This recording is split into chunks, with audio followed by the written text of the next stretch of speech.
Okay. Well, the Thursday, December 10th, 2020 Town Board Workshop. We have 2 agenda items tonight. And our first one is a discussion of a possible license agreement for 1604, do I pronounce this right? Lowry Terrace? Lowry Terrace? Lowry. Is it Lowry? Yeah. Okay. And I had the pleasure of getting briefed on this yesterday in my weekly DPW meeting with Josh Artuso. So I'll hand the baton to you, Josh, to present, explain to the board members, and we'll go from there. Sure. So this first came to our attention earlier this summer when the homeowner of this property came into the permit counter seeking a permit to build an in-ground swimming pool in his backyard. So upon, taking a closer look at the survey map that they provided, our building inspector noticed that the corner of the shed and the rear patio encroaches onto the neighboring property, which is actually a park district owned by the town. Interestingly enough, we were able to grant the permit for the in-ground swimming pool, but the homeowner is eager to rectify this issue in whatever means possible. So his attorney, I believe, reached out to the town attorney and discussed a couple different options. The homeowner indicated that he wants to clear up this issue while still trying to retain the shed and the patio in its current location. So he actually provided us with a copy. The shed was actually granted a building permit in 2006. And I'm not exactly sure, the dimensions were of the existing shed matched the description in the permit, so a little unclear. There is no variance on file for it, obviously. So in speaking with the homeowner, we discussed 3 potential options, one of which apparently is not going to be possible. He was willing to subdivide and purchase a sliver of land from the town to bring his situation into compliance, but I have been told that we're unable to do that. The other option would be to relocate the shed to an area that meets the zoning code.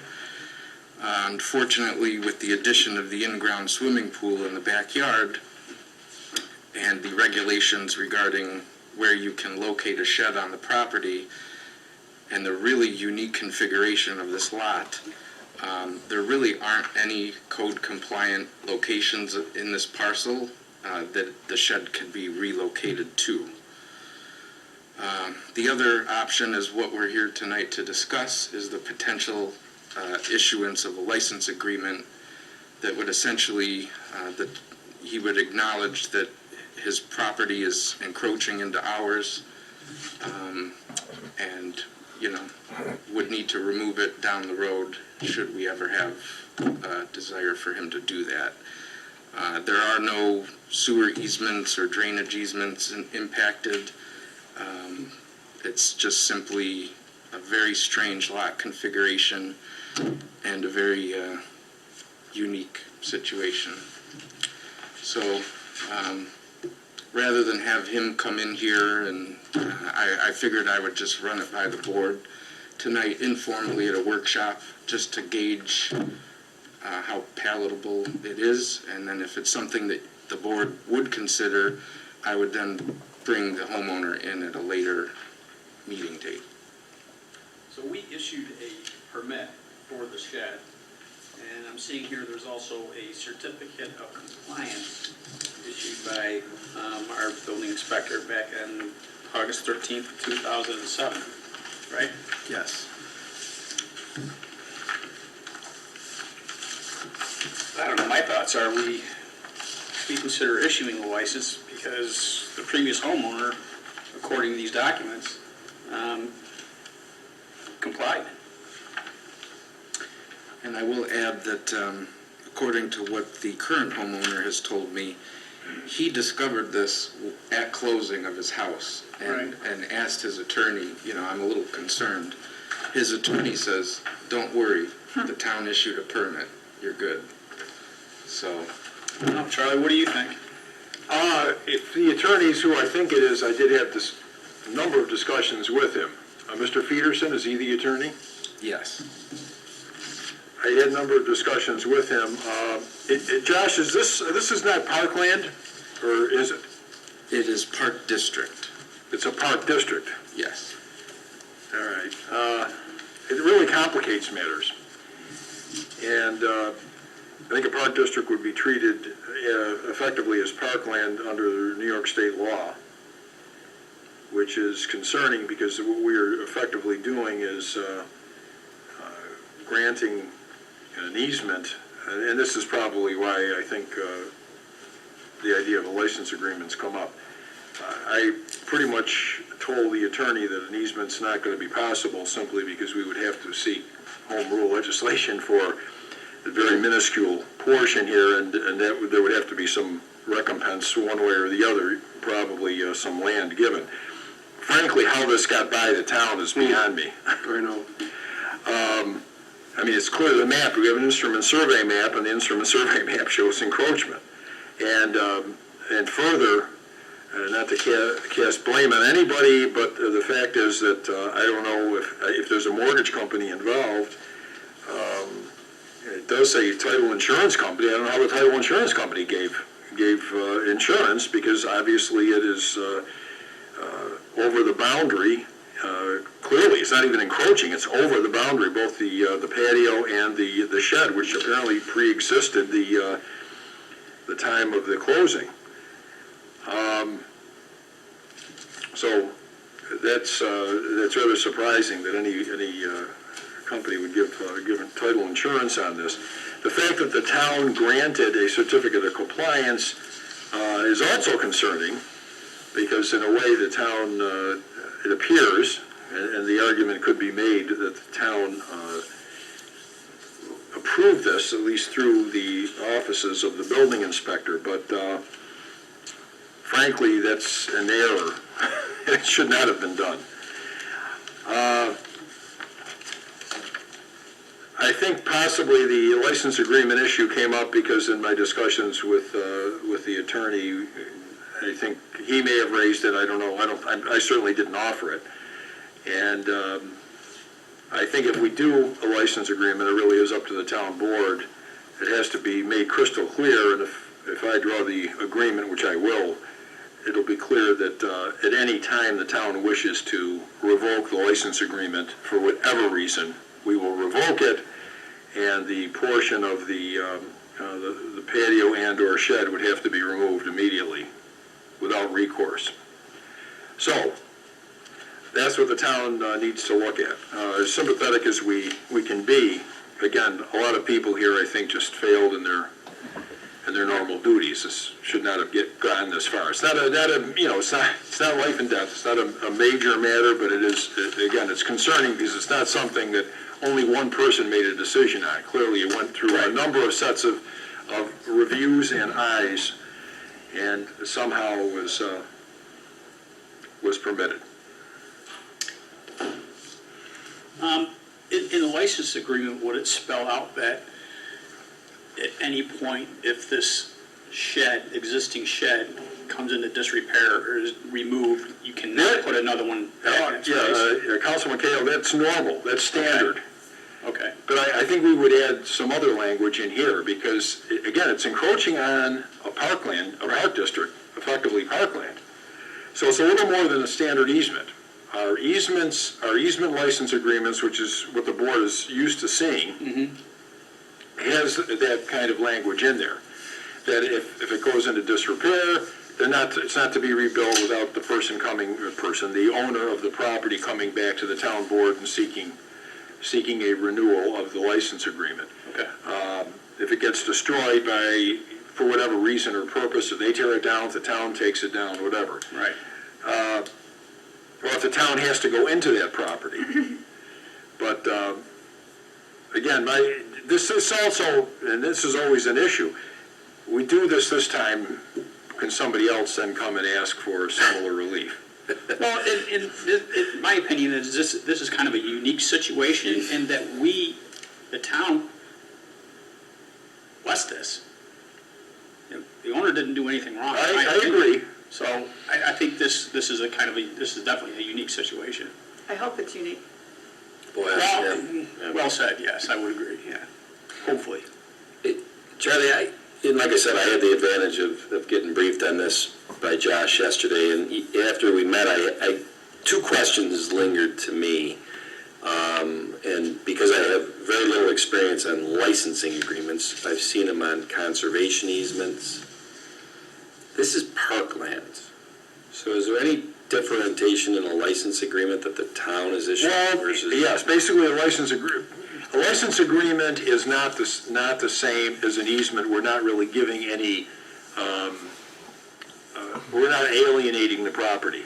We're not giving them any rights that would exist, exist beyond this individual. But the instrument of a license agreement would work in this situation.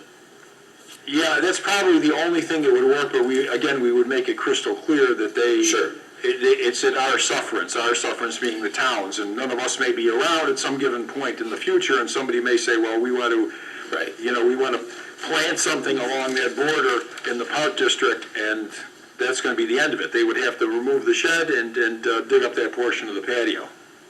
And my other question, and this could have nothing to do with the price of tea in China, but is that park district, is this homeowner paying into that park district?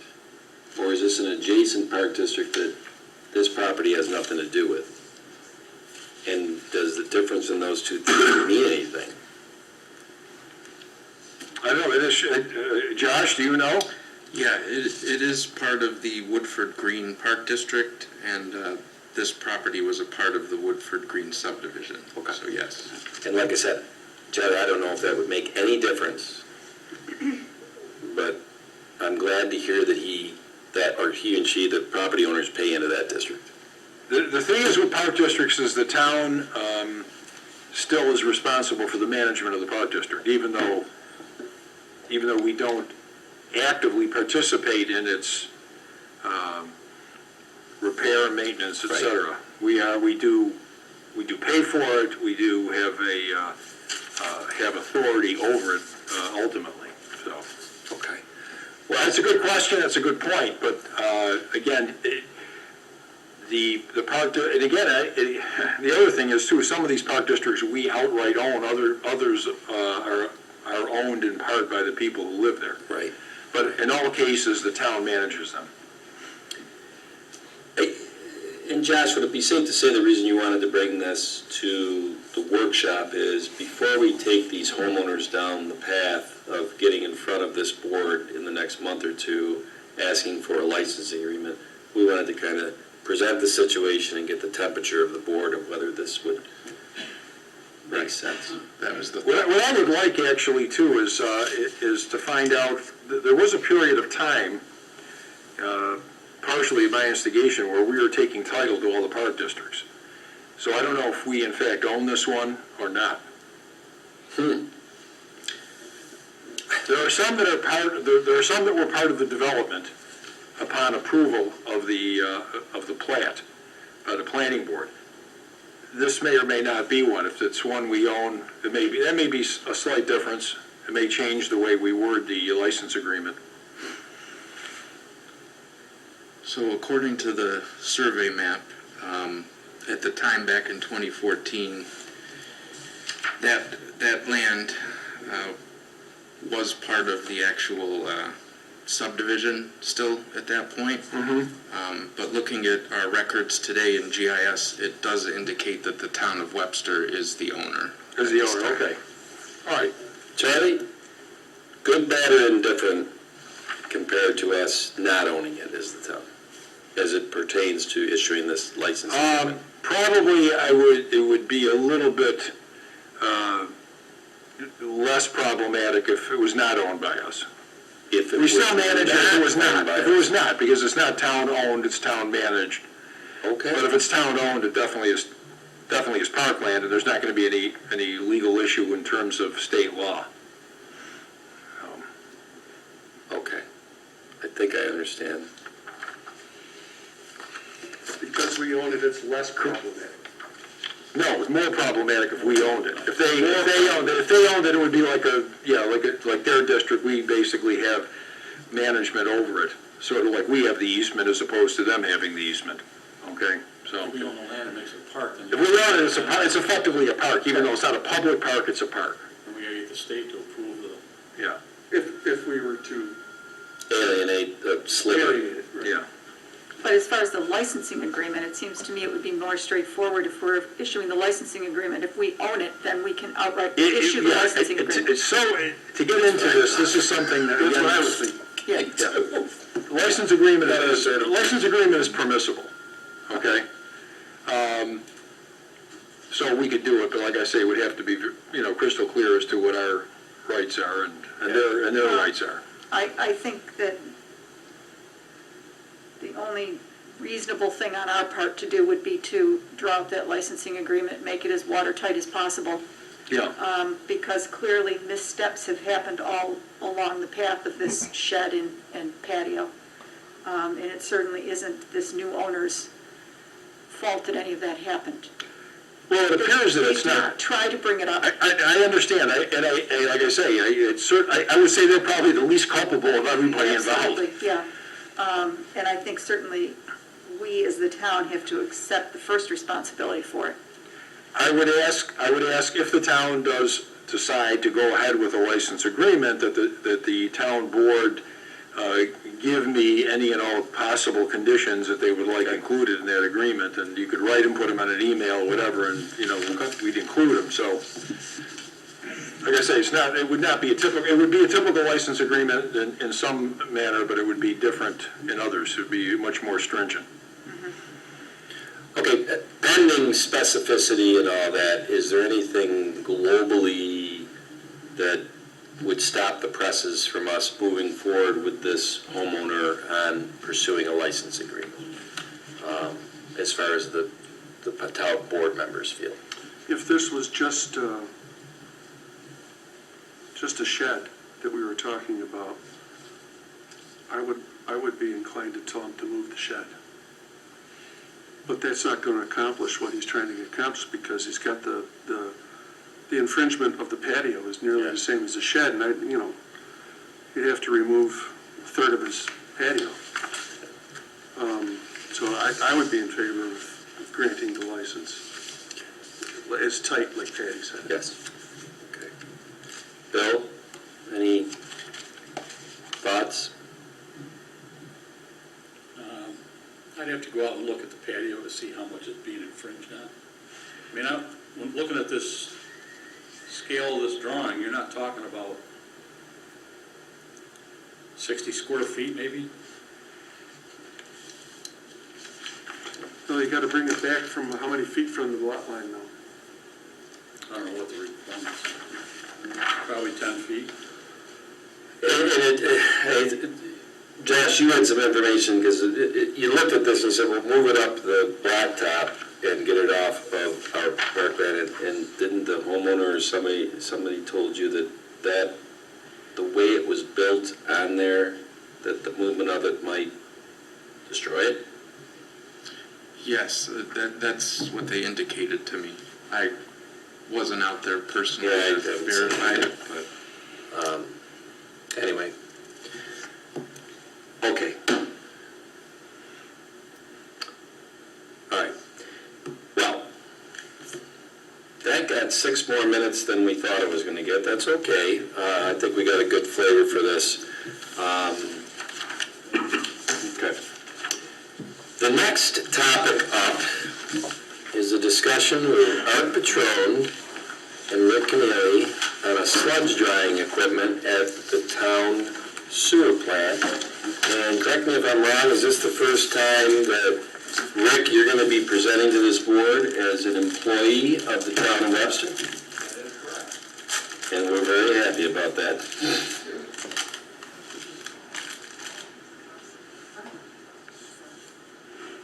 Thanks, Josh.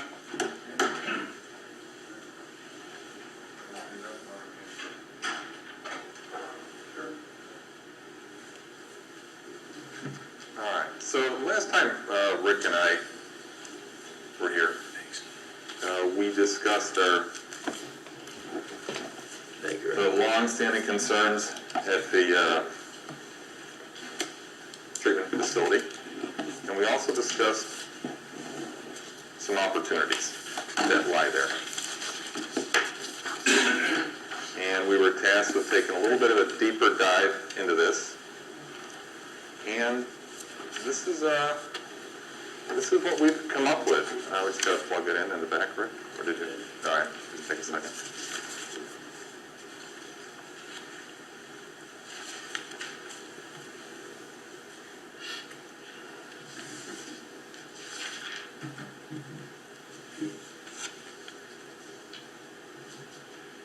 And Tom's computer's warming up. Oh, no.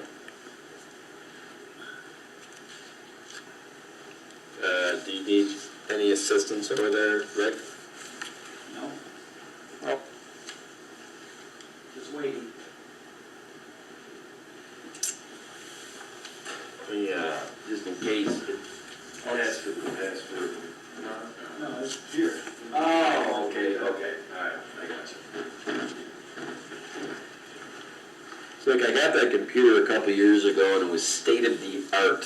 Shows how technology, state of the art, changes in about a month.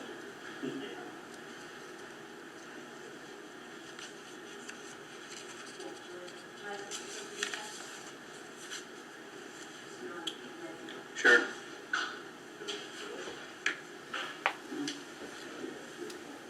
Hey, you know what? No, you can keep, because guess what? While that's warming up, that'll give me the opportunity before the end of the meeting to say something about the parade of lights at the Xerox campus this past Saturday. And there were 65 plus exhibitors there. I've heard that 5,000 cars went through the campus to attend and enjoy this light show, reverse parade. One of the presenters, exhibitors, was the town board. And the unofficial, I don't have a medal or anything for you, Patty, but the MVP of Saturday was Deputy Supervisor Patty Cataldi, because all of us guys ran to the hills because it was too cold, ran to go inside, you know, because we're very delicate flowers. But I thought Patty, because you were so sweet, you were going to melt in the rain. is that what it was? I think so, Rain? yes. Rain would have been nice, it was snowing. Well, were you on site from 2 o'clock till 10:30? I didn't get there until 2:45. Oh, okay, well, I know you that. 45 until 10:30. 15 minutes. 10:30. Wow, that night. I know, I sent her a note around 8 o'clock, I said, you guys close it down? She says, I'm gonna be there after 10. I couldn't get back into the campus. I mean, I left for an hour to run an errand, and I came back in. I texted Patty, I said, I can't get in San Jose, I can't go around all these cars on Phillips. So I got in line and was able to get back on campus around 10 o'clock. They wanted to, it was supposed to be from 4 to 8. And the way they registered cars and all that. The last car went through at about 10 o'clock. And unfortunately, they actually had to cut people off before they could even Yes. enter the staging parking lot, because Yeah. we would have been there until, I don't know, we might still be there. And Betty, I gotta ask you, and Bill, you were there, Barry, you were there. I know you were off. I think you had a ballet recital that you were attending. How'd you know? Okay, John, I think you were performing at the ballet recital, right? The nutcracker.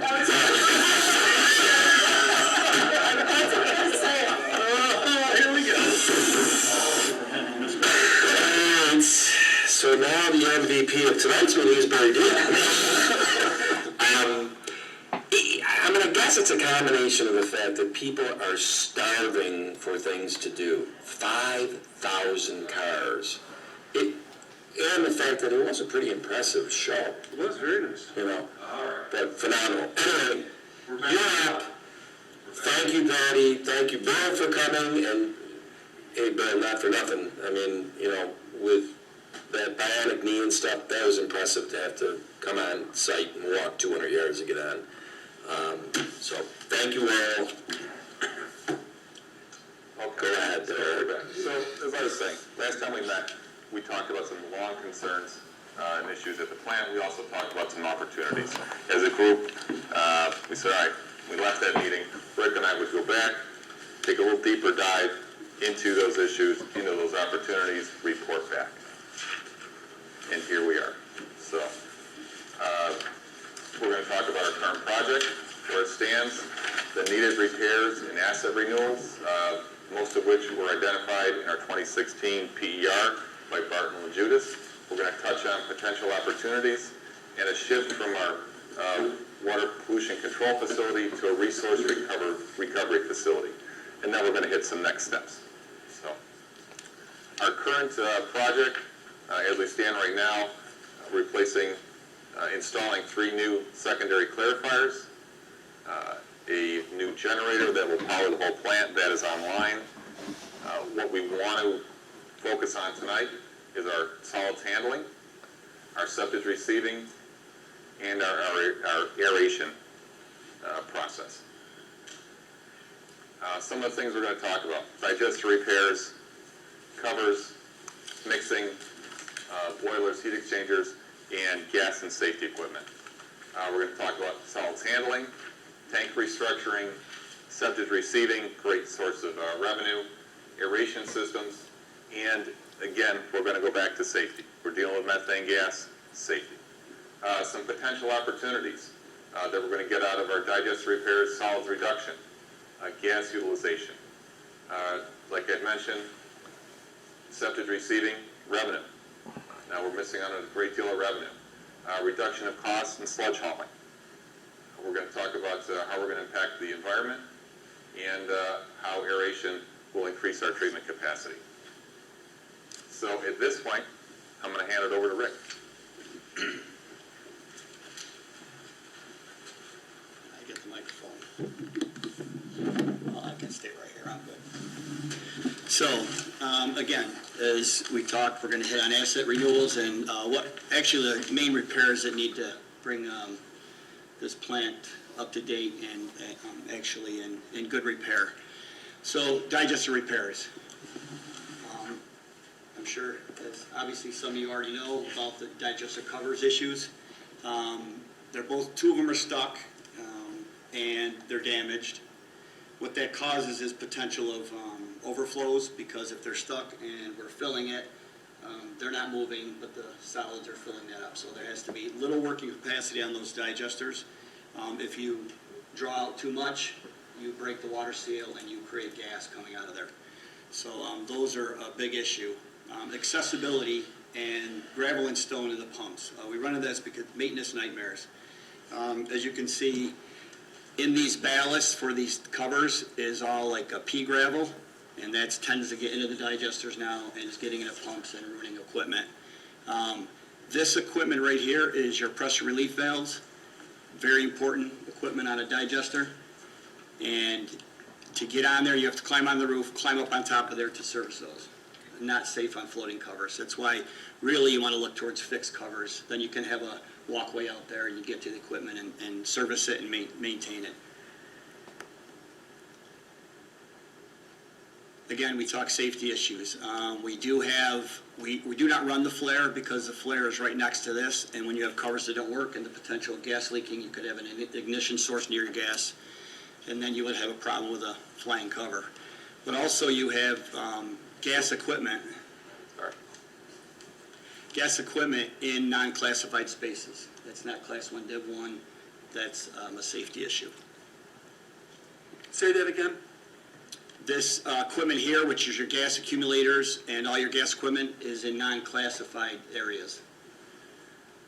They're supposed to be in Class 1, Div 1 rated rooms. explosion-proof equipment in there, and you don't have all that throughout there. And this was how they were built by design? Yes. So back when this was built, that was appropriate? It was not code then, just like this flame. Now, if you do anything on your digesters, it has to be 50 away from any ignition source or Okay. any gas source. So they're grandfathered in right now, but that doesn't mean they're safe. Okay. Yep. I'm trying. So our solids handling belt press is over 30 years old. The gravity belt thickener is over 20, and our centrifuge is crawling up on 15 years.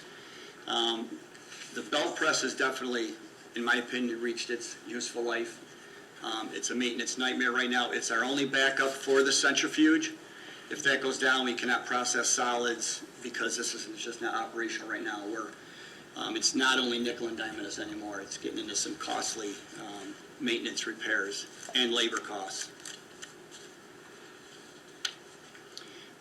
Again, we talked about the stones and stuff in the digesters.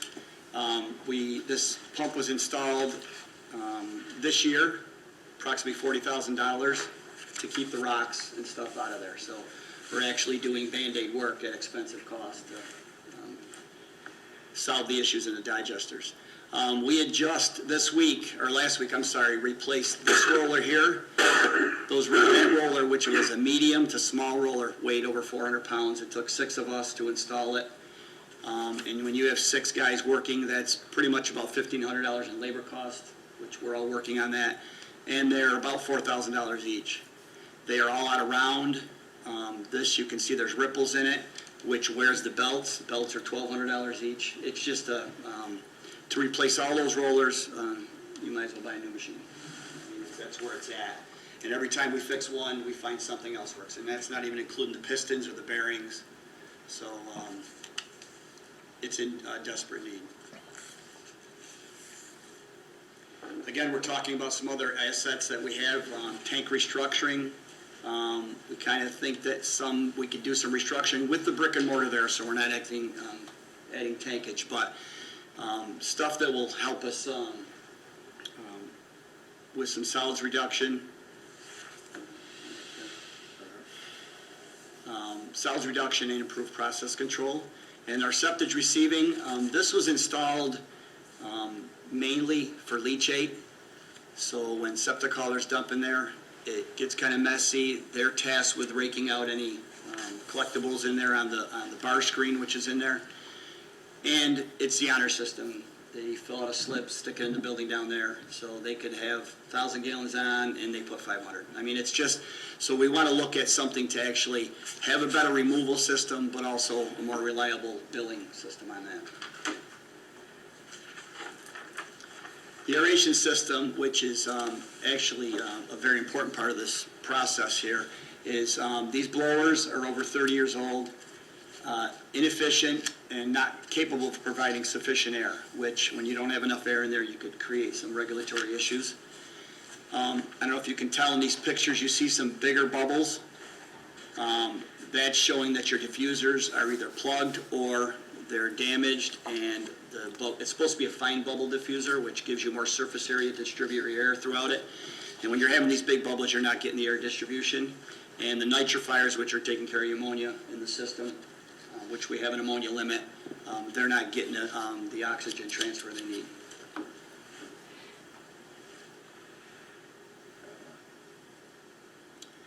So just a little fact here. Again, why we want to maintain these facilities. Obviously, throughout New York State and United States, infrastructure is reaching its useful life. They were put in the 80s, 70s, and 80s.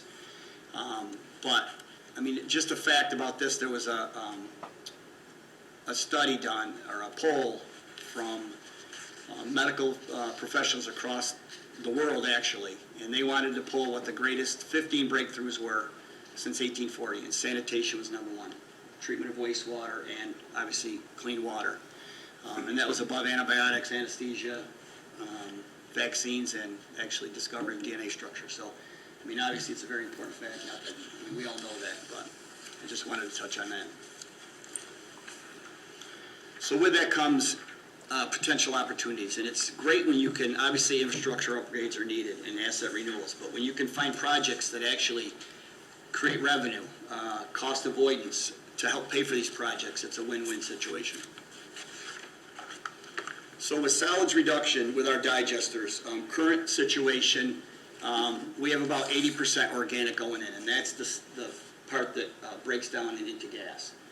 Since the digesters aren't working, we still have 70% organic coming out of it. That's only a 10% reduction, which means that more that we have to put through the centrifuge and send to the landfills.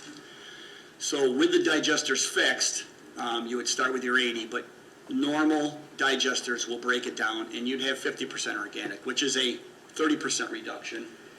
But obviously, you need mixing, you need covers, and you need heating.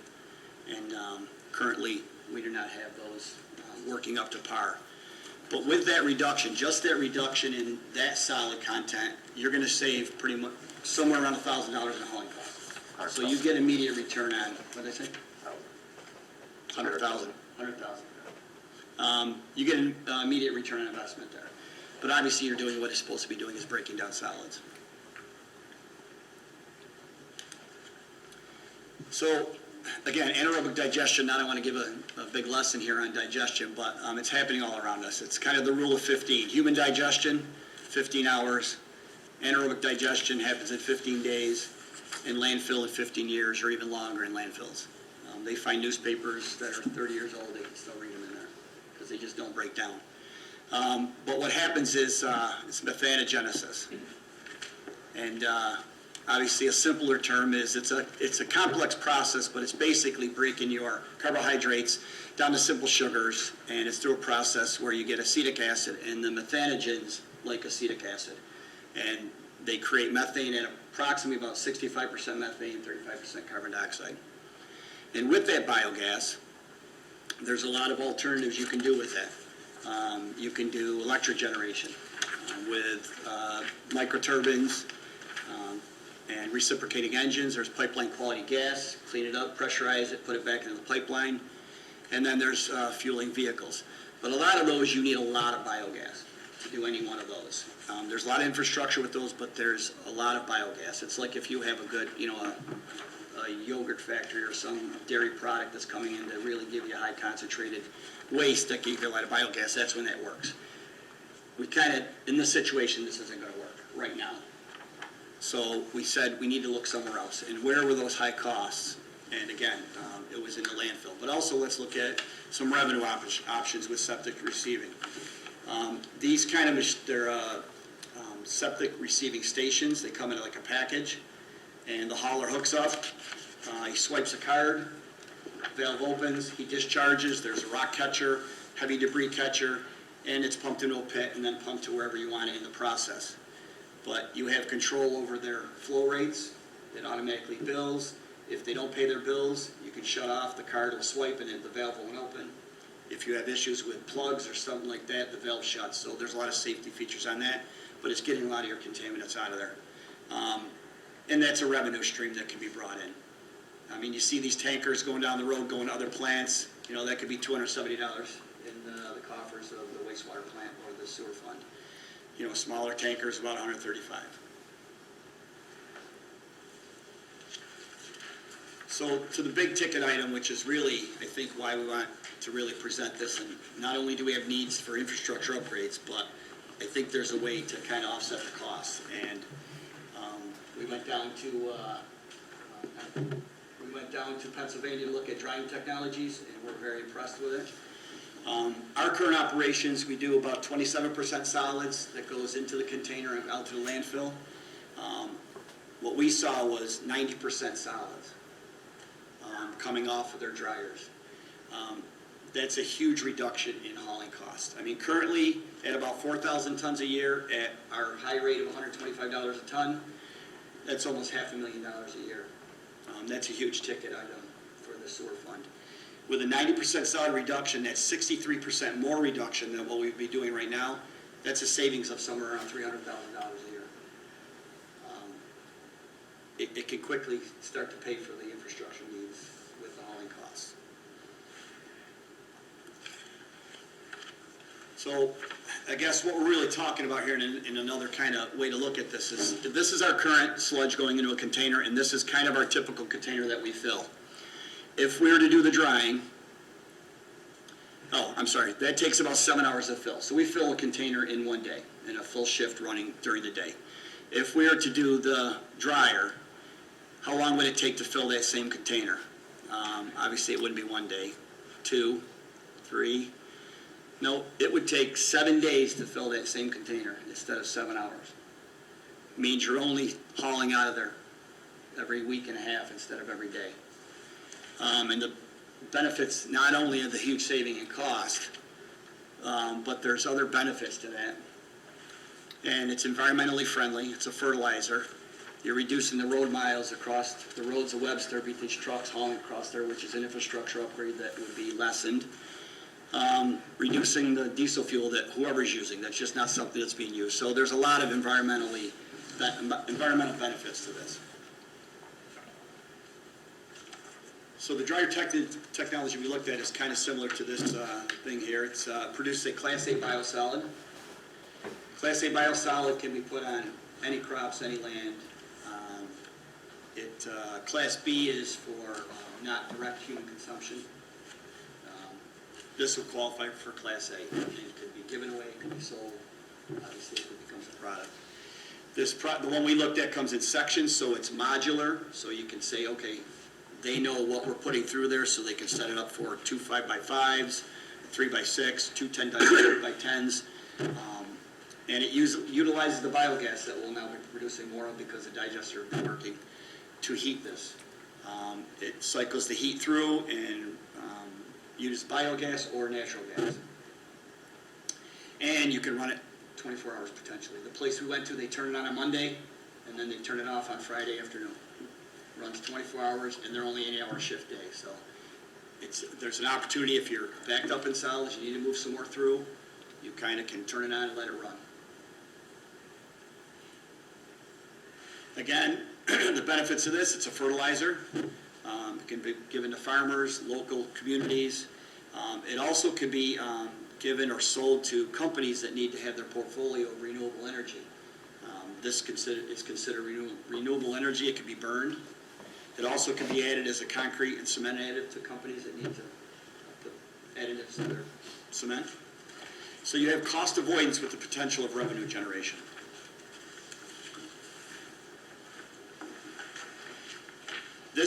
I think this is another driving factor, not only that we're paying a lot. Seneca Meadows, which we bring it to currently, is closing in 2025. We have a current contract renewal coming up in 18 months. We are getting odor complaints from landfills, and this isn't typical to us. I'm hearing through the industry, landfills do not want biosolids anymore. Not that they don't want it anymore, it's driving that there's a factor that they can only accept so much of it. It's not here yet, but there are other states and certain parts in New York State. Because it's not municipal waste in the aspect of the garbage, it doesn't sit well in landfills. So I think it was Pennsylvania had a whole site of landfill just cave out because of the structure to your biosolids wouldn't be like the 90% that we would be producing with the dryer technology. This is a change in thinking because It is. many years ago, the addition of this waste was supposed to help decompose everything else Right. in the landfill and produce the gases that they were trying to get. But they're actually limiting it to the percentage that you can take of biosolids. And so what they're doing is they're ratcheting down that, so municipalities are having to find other avenues to do with their biosolids. And then when you have the specter of landfills closing, that's one of the biggest ones in the state. You could probably put a bunch of the other ones into this one, it's so big. They take from 3 other states too. With them closing, the ripple effect, other landfills, that 125, it will not go any time, it may go up. So really, I think the vision has to look ahead and say, okay, we need to get ahead of this before we're behind the 8 ball, and not set up to handle that issue that's coming down the road.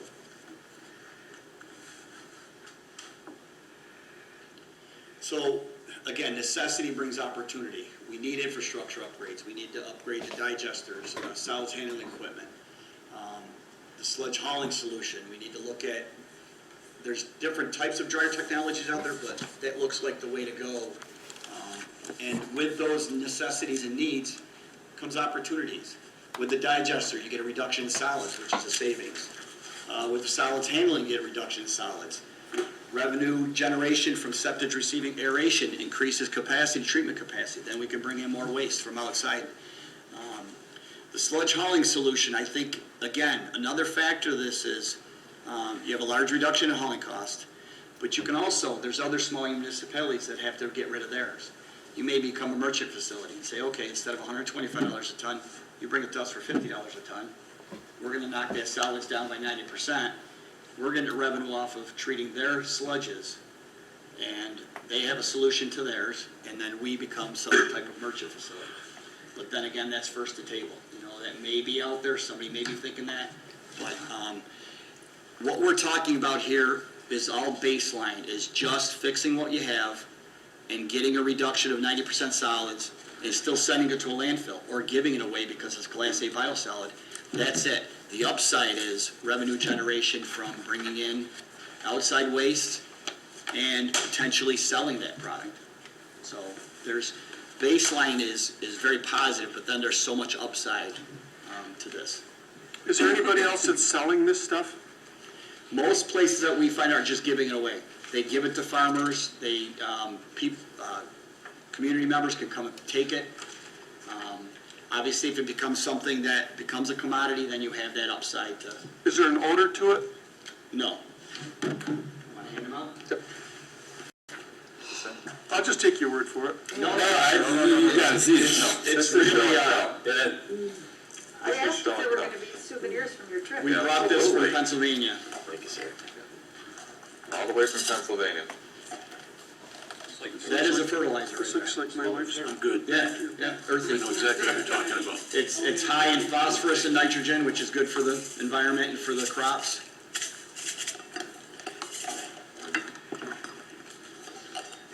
Patty, you can open it.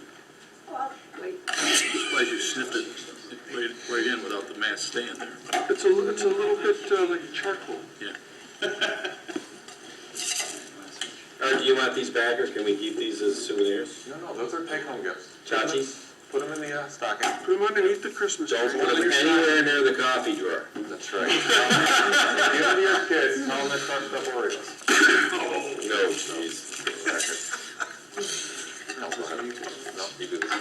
Okay, so, again, we're kind of rehashing a lot of the points, but the economics outlook, there's benefits of this asset renewal and upgrades, reducing water content in the solids, reducing hauling costs, better process control, obviously some avenues for increased revenue, safer work environment, which is huge, increased resiliency and more environmentally friendly. And then there's the benefits, the upside, elimination of hauling costs altogether, potentially, product to be marketed, free or sold, and in a merchant facility, which other plants are going to be going through the same issue with their landfill and hauling costs. So I think, Barry, you had just said it, and I couldn't agree with you more. This is a new way of thinking. This is not business as usual. We have an opportunity, and I think we need to grasp it, not only for today, but the future of the town, the future of that plant. That's the way I think we need to go. There's some new technologies, new ways of thinking. We have a great opportunity sitting in front of us. So, next steps. Here's your options. And the way I see it, do nothing. Do nothing and wait for a village decision. The results? No control over rising disposal costs and a failing infrastructure at the plant. Maintenance costs continue to rise exponentially.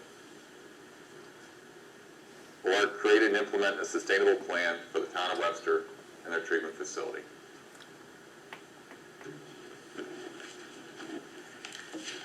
I challenge the board to commission a study of what we talked about within the next 45 days. And I will say this, because I know it's coming. How much? There's grant money available for a study to at least partially help with that.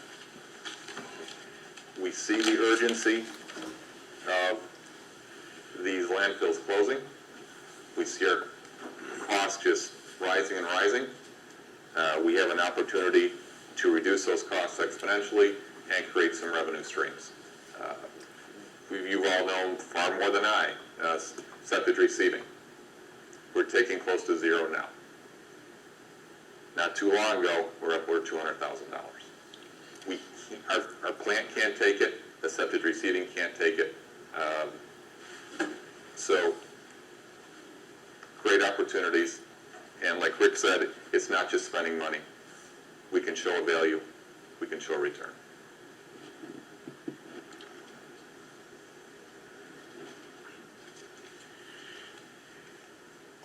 From the young man in the corner. Do you have any estimates on the total cost of your entire proposal?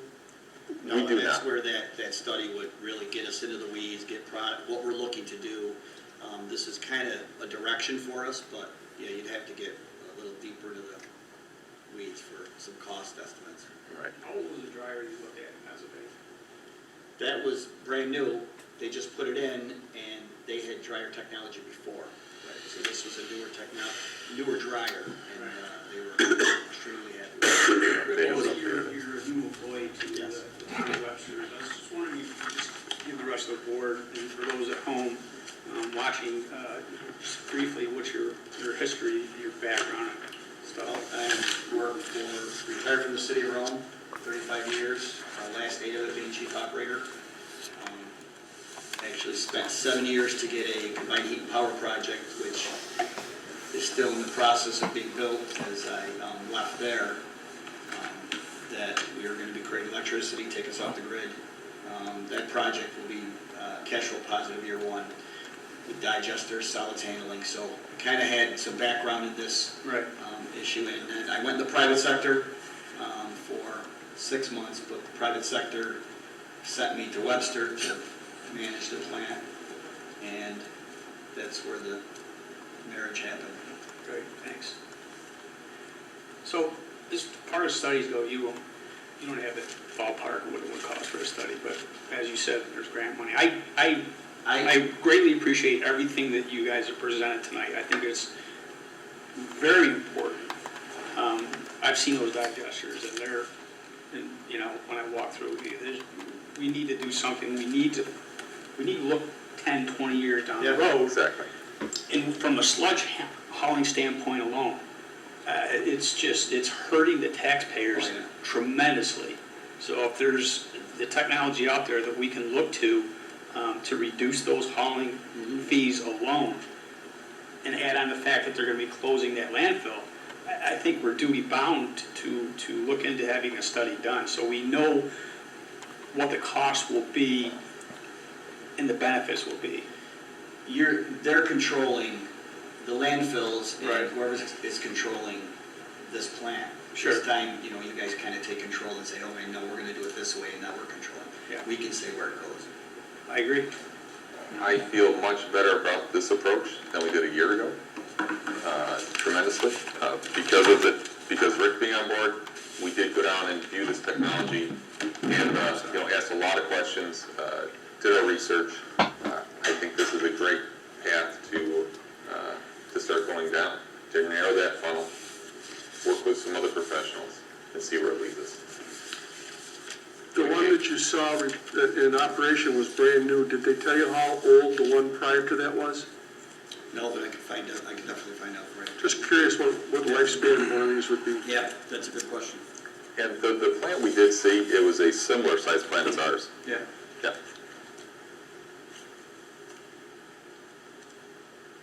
Andy, Bill? What the cost of that dryer, what was the cost just for that?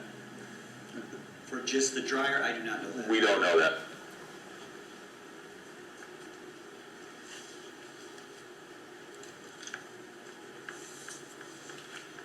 So I guess the purpose of the study would be to gather all that information, tell us what all of this would cost, and how long it would take to construct, and also what would be the time that we would get our money back from it. Yes. Exactly. I mean, it would go into structural, it would go into equipment.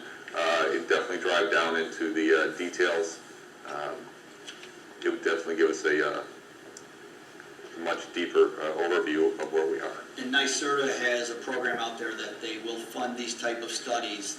Anything that would kind of be geared towards energy savings and stuff like that, which is your aeration, more efficient equipment, they will fund part of that. So there is funding to help offset some of the costs for the study. Also, the good thing is the 2016 PER created by Barton and Judas, that will play into this study. Some of this work was already done. We've had, I think 2 years ago, I had digester specialists on site, so they're familiar with our facility. So all that work definitely will play into the study.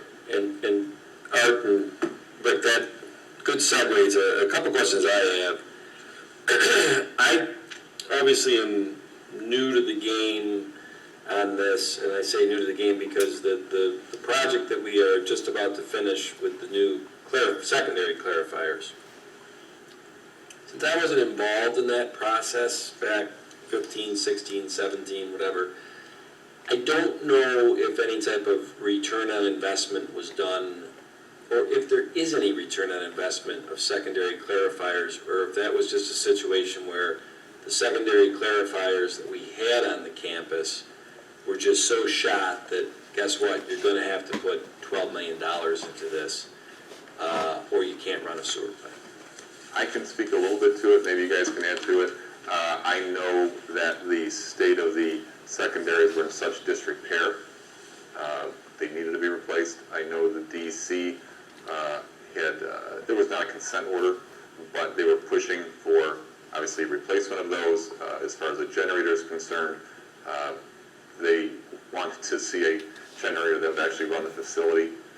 So I think that drove it, but I think number three, the clarifier number 3 coming off the rails yet again, really pushed the issue and not having the capacity to Literally off the rails. I said literally off the rails. It was Yeah. So So, that was effectively called phase 1 of the sewer treatment plant revitalization or whatever. Is this true? I mean, the first.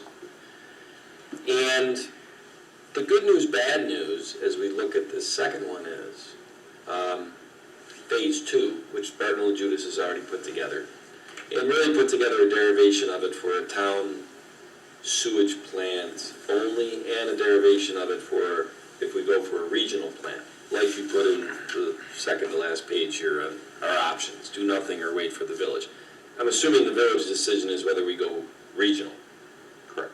So, we already have some derivation of a PER, like you said, from Barton and the Judas, that gave what the cost was going to be of the digesters and all of those things, whether we went town only or whether we went regional. Everything you showed here, well, some of it's already in that. I think the digester repairs or new digesters or whatever. Correct. But I go back to the good news, bad news. The bad news of looking at this as we go into phase 2 has always been there is that, wow, we're just coming off of $12 million. Paul Adams, you're here. You got 25% WIA grant on that, but we did have to probably, I think the other $9 million was bonded. Okay. So now we were always looking as we went into phase 2, and up on the hills, I like to say up where the digesters are, okay, when can we do that? When would the timing be right to do that when we just finished this? Finished phase 1. Now phase 1, it sounds like, and I wasn't here for it, was pushed forward by necessity because it was failing and it was going to be a real problem. It came off the rails, right? There's some phase 2 aspects that you presented, Art, and now Rick, you come in, of those digesters, that there's some feel of necessity when you're talking about covers that are floating, danger issues, DEC, EPA, all right? But this might be the first time that I've heard in the year that I've been here the potential to tweak phase 2, and I don't know what that tweak costs. Am I right in assuming that the commission of the study would be Barton and LaJudas tweaking phase two's already written up plans of how much it's cost? I would agree with you, yes, this will be a modified phase two. When we got together last time, we talked about solids handling, solids reduction, and opportunity. And that's what. And this would bring into, the study would show what type of return on investment. Exactly. Because the phase two, and I could be wrong, Patty, you've been very much involved in this in the last year. The phase two cost, regardless of whether it's the town-only plan or it's the regional plan, really, we've never gone over anything about return on investment.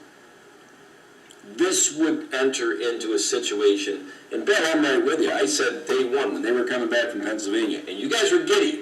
You gotta see this sludge drying machine. It could take us from $500,000 of sludge hauling to zero. Because this stuff, the farmers will come and get, or we might be able to sell it, right? Art, what was the first question I asked you? How much? How much does it cost? Well, it's not just that drying, it's all the reconfiguration that needs to be done at the plant itself right now. That's a substantial cost. Phase two, if it already is slotted for $10 million, and I don't know if that, them coming in and do this study, the $10 million, and don't quote me on that number for phase two, none of it has to do with a return on investment. It's very similar to phase one. We're repairing and replacing out of necessity, so the plant can keep moving forward. If Barton Juice comes in and does this study and says, based on what we were going to do, we tweak it and it costs an extra $1 million to now have this thing, the modular, based on the size, right?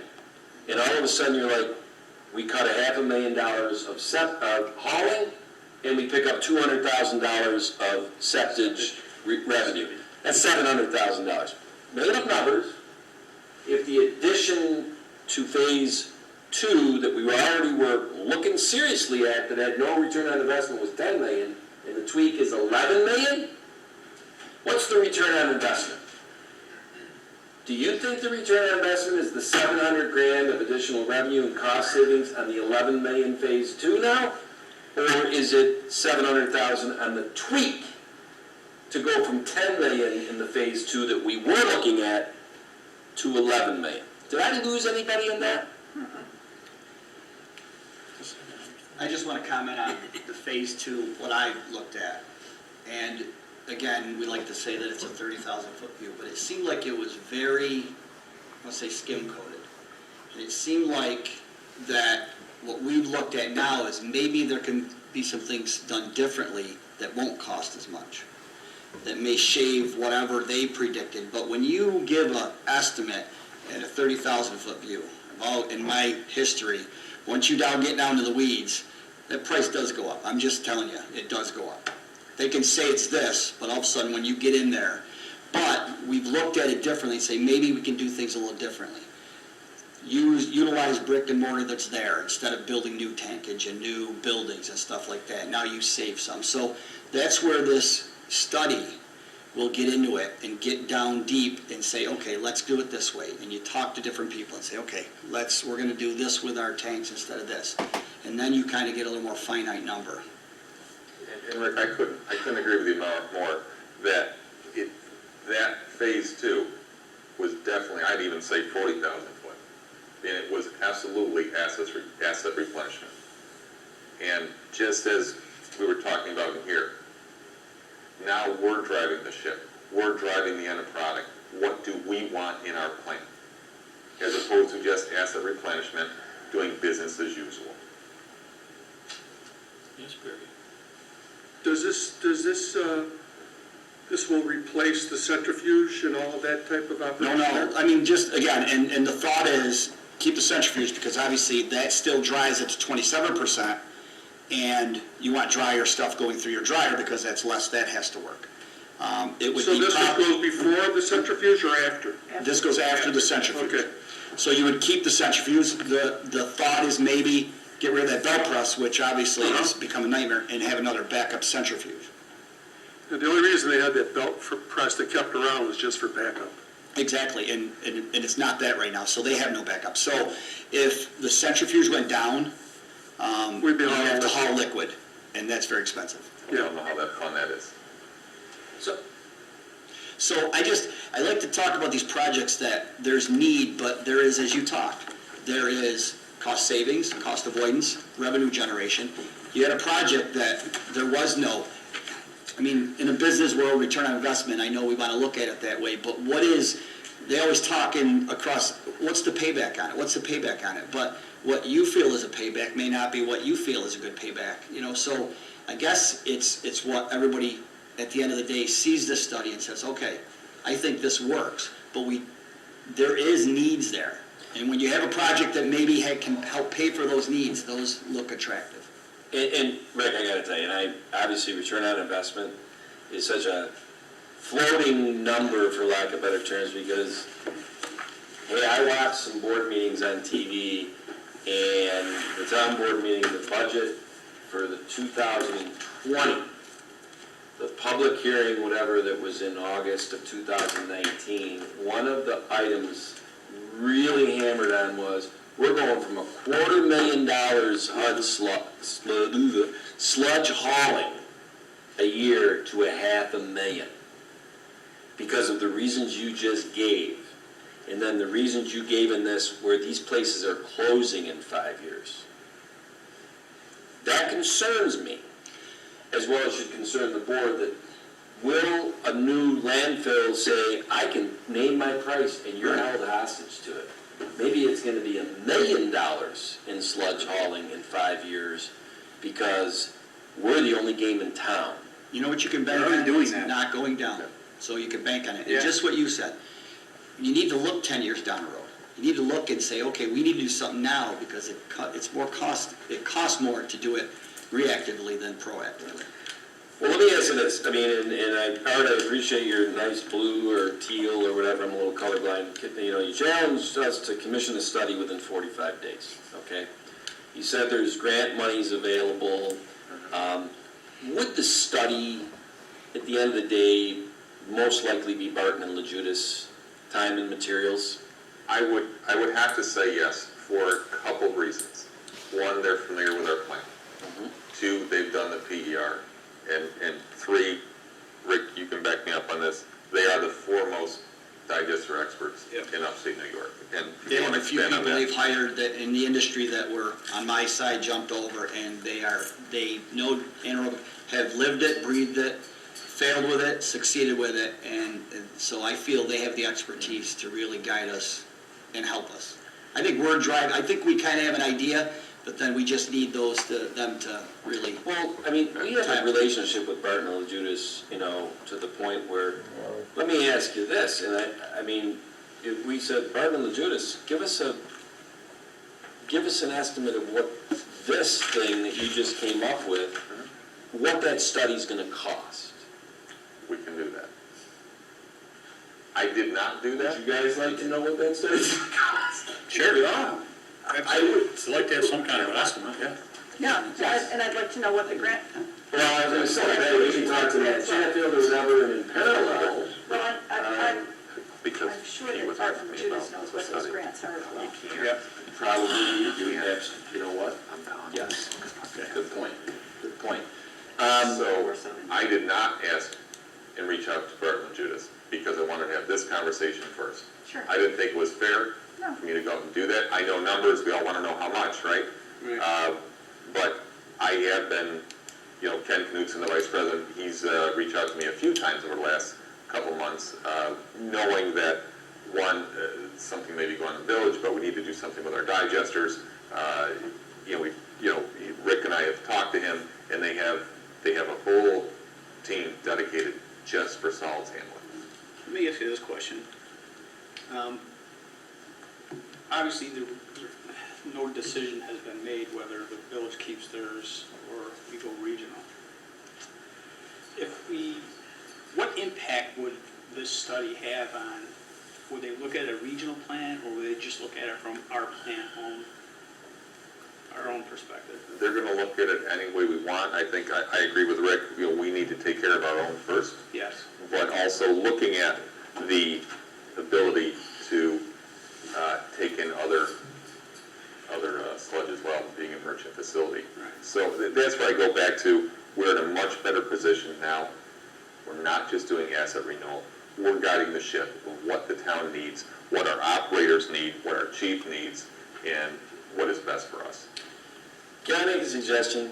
And I think it kind of fits into, I'll take your challenge, Art, of the 45 days, but it might not be what you envision specifically of commissioning a study within 45 days.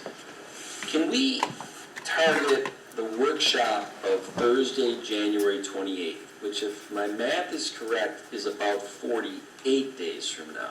Okay?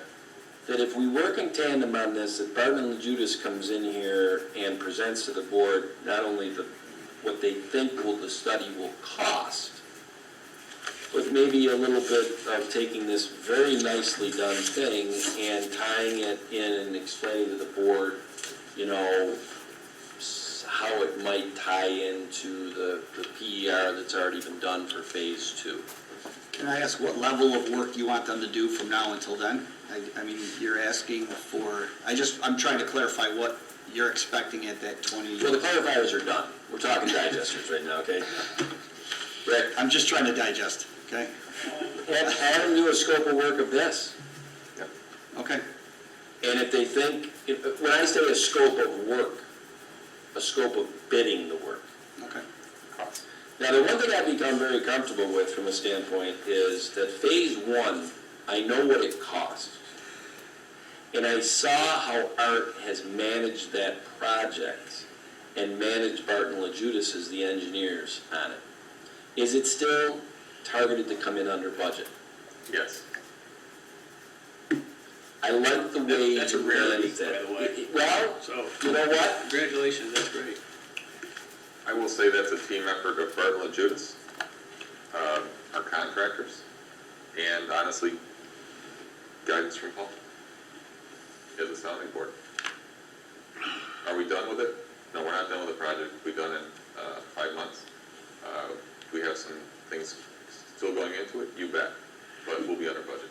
That's fantastic. And I'm aware that, look, they've already, we paid them for the study or whatever of, this is our 30,000, 40,000 viewpoint of what phase 2 will cost.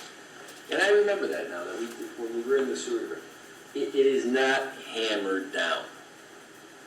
So that might work to our advantage as far as, because really, any study they do, whatever that study costs, I think would start getting to the hammering down of phase 2. And I would like to see if they could say, this is what it's going to cost for a town only, and this is what it's going to cost for a regional approach.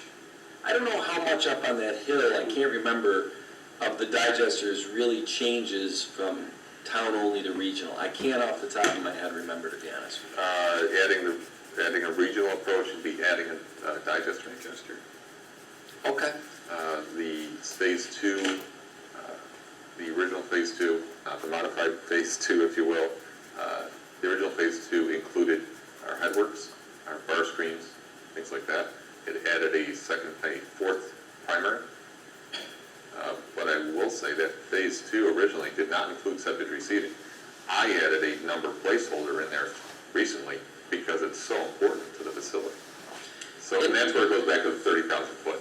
It's not really I got into it.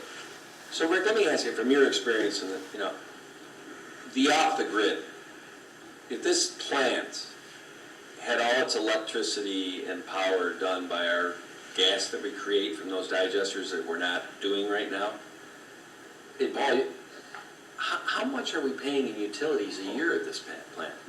That's another thing. Utilities are cheap nowadays, so really that's another aspect why they aren't really as attractive anymore to do. Okay. Really, your pipeline quality gas, you get your RINs, you get, those, that's where your bang for your buck is, but that's some big infrastructure to the pipeline quality gas. So the main expense cutter is the hauling of the sludge. I think that's the Right. driver of this. And the main revenue producer is the Chamberlains and whatever coming in and dropping. No, their well, sludge. another revenue could be bringing in outside sludges with other places that are gonna have problems getting rid of their sludges. Because we had foresight. Because what you can do with these dryers, That's a good point. it could be designed for what we need to put through in an 8-hour shift. But if we're bringing outside, then we can turn it on and run it for the 24 hours. And now you're treating others' waste when you're not there, but it's modular in the aspect that it can be designed for what you need for that day, but then you can also run it continuously. Okay. Is that a plan that the 28th of January is the target date to come back to, whether it's Barton and Judas? I take it that you'd be working with Barton and Judas, showing them this if they haven't already seen it They yet. have not seen it.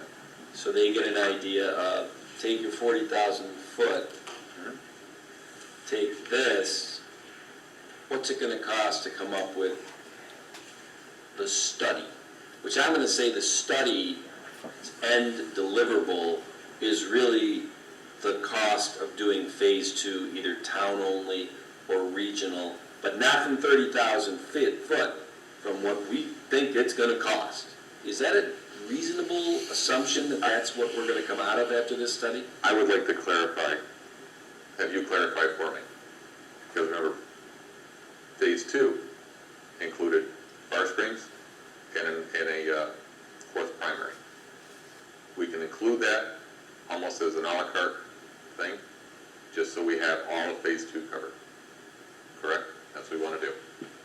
Yeah, and in parallel to this, if we find out from Barton and LaJudas that they're gonna bid this study at, I don't know, I'm gonna pull a number out, $50,000, but oh, don't worry, we got the grant application in and it's a wash. Great. That'd be a much easier decision on January 28th, won't it? I'm not, the decision on January 28th is whether we're gonna do the study or not? Yes. Why are we waiting? Barton and LaJudas gotta come in and show us what they think based on the. What it's gonna cost? Whatever. Well, okay. Is this a Yeah, we don't- $5,000? You're not giving, you're not gonna give them carte blanche to go do that We study. don't, and we don't know what the grant Okay. ability. Tom, they won't, on January 28th, they're not going to give us the cost because we haven't commissioned the study.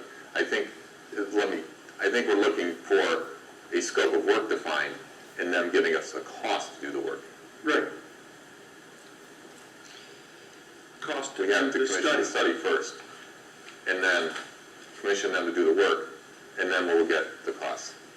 So I think you guys That are was the looking, reason correct me if I'm wrong, I think you're looking for the cost for the, So for there's the a cost to study. do the work that needs to be done at the plant, right? Yes. But there's a cost for the study, which you're gonna ask them what the cost for that study is, right? And what grants are available. Right, and we don't need to wait, I don't. You wanna show up on the 14th of January at the first workshop with what they think the cost of the study's gonna I'd love to, Cost of the study, because we Yes. gotta work out the scope and where it all works. Yeah. Does that give them enough time? So you need to have the cost of the study and the availability of grants. Absolutely. Right. Those are the two things we need to know. okay. Yep. be. We have a deal, cost of study, availability of grant for the study. January 14th workshop. What if they could get it to us earlier than that? We don't have another workshop until January 14th, so Oh. unless you want to have next week's board meeting, the org meeting on the 30th, which Yep. is, that would not be an appropriate No. venue for this, and the first regular board meeting of next year is Thursday, January 7th. I'm comfortable with that. Okay. I don't want to rush through this. I want to make sure their scope is accurate. I know it's going to be a lot of bouncing back and forth. It's very easy to say, this is what we want.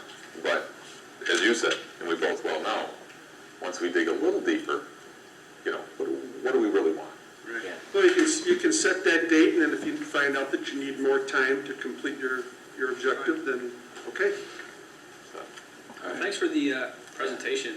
No, I think the presentation is awesome because we really have a good understanding of this going into the study, and I think that's really important as a board to know it all and be able to realize the importance of it and the value. Now, Thank you for listening. all right, Rick, thank you. We're targeting the 14th tentatively for the two goals of the cost of the study and the grant availability.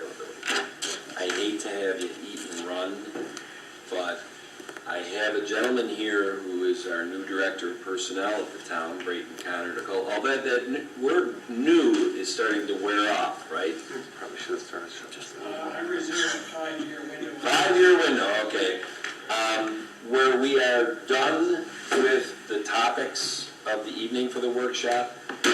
Charlie, I'll never be good at this. I've always said to you guys, I'm more functional reform. I would like to have the town board enter into executive session. I know there's 6 criteria that we can cite, the one for personnel issues. Well, it's regarding, it has to be regarding the hiring, promotion, discipline of a particular individual, yes. Well, I would like to make a motion for this board to enter into executive session on, and I'm not sure what it is. Okay, that is, Hiring. I can give you the section. Okay. It's section 105, subdivision 1, subdivision F of the Public Officers Law, and that is to discuss the medical, financial, credit, or employment history of a particular person, a corporation, or matters leading to the appointment, employment, promotion, demotion, discipline, suspension, dismissal, or removal of a particular person. That is the motion I'm making. Second. All in favor? Aye. Aye. That concludes the televised portion of tonight's workshop. Thank you, Karen. And then Art and Rick, I hate to boot you. And Brayton, I think, has